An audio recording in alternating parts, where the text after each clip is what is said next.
공시 진단해보는 시간입니다. 타키오 뉴스의 조호진 대표입니다. 안녕하세요. 안녕하세요. 네, 오늘 신성통상에 대해서 준비를 하셨는데 이 스파 브랜드 탑10이라고 생각하면 좋을 것 같습니다. 코로나19 여파를 지금 받고 있죠. 실적 변동성이 상당히 크게 나오고 있습니다. 이에 따라서 부채 비율도 급증을 하면서 재무 안정성 저하에 대한 우려가 심해지고 있는 기업이라고 할 수 있겠는데 최근에 최대 주주의 지분 확대 소식이 있었어요. 자세하게 분석해 볼까요? 예, 신성통상은 이제 의료기업입니다. 그 상반기에 코로나 사태로 해서 거의 모든 의료 업종들이 이제 타격을 받았습니다. 신성통상 역시 이제 거기서 벗어날 수 없었고요. 심지어 1분기에는 이제 적자를 기록하기도 했습니다. 신성통상의 주요 브랜드로는 이제 탑10, 지오주아 등이 있습니다. 여기 보시다시피 이제 박서준 씨와 이나영 씨가 그 신성통상이 제조하는 의료 브랜드의 모델을 했습니다. 신성통상의 이제 주주 구성 중에 보면은 대주주가 이제 가나안이라는 곳에서 이제 신성통상의 최대 주주입니다. 염태순 대표가 1983년에 가나안을 설립을 했고 2002년에 대우그룹 계열사였던 신성통상을 인수했습니다. 대우그룹이 이제 2002년 전후로 해서 상당히 안 좋아하지 않았습니까? 그래서 대우그룹의 계열사도 신성통상 인수를 하고 지금은 오히려 신성통상 가나안보다 더 유력한, 더 중요한 회사가 됐습니다. 이렇듯 이제 신성통상의 최대 주주 가나안인데 가나안이 이번에 약 12억 원의 돈을 들여서 지분 일부 또 매수를 했습니다. 그래서 전체적인 그 주주 구성을 보면요.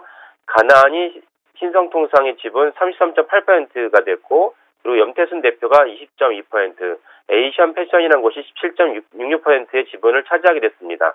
그러니까 사실은 이제 염태순 대표가 가나안을 통해서 신성통상을 지배하는 구조인데 사실은 염태순 대표가 신성통상과 가나안과 에이션 패션을 통해서 신성통상을 장악하고 있는 구조입니다. 그래서 사실은 추가로 지분을 매수할 필요가 없는 상황인데도 불구하고 지속적으로 가나안이 신성통상 지분을 매수했다는 점을 알 수 있습니다.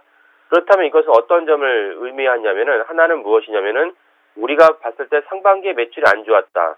그러나 염태순 대표가 봤을 때는 사실상 회사 내부인이 아닙니까? 그러면 내부인이 봤을 때는 누구보다도 더 회사의 업황을 제대로 잘 알 수 있습니다.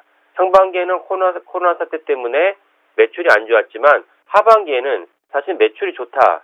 이런 것을 잠정적으로 알 수가 있는 것입니다. 간접적으로 알 수가 있는 것이죠. 또 다른 하나는 뭐냐면은 이렇게 대주주가 지분을 계속 확대한다는 것은 무엇이냐면은 향후 배당 성향을 높이겠다. 이런 것을 간접적으로 추정할 수가 있습니다. 실질적으로 어저께 신성통상이 발표를 했는데요. 2020년 매출에 대해서 1,100원이라고 발표를 했습니다.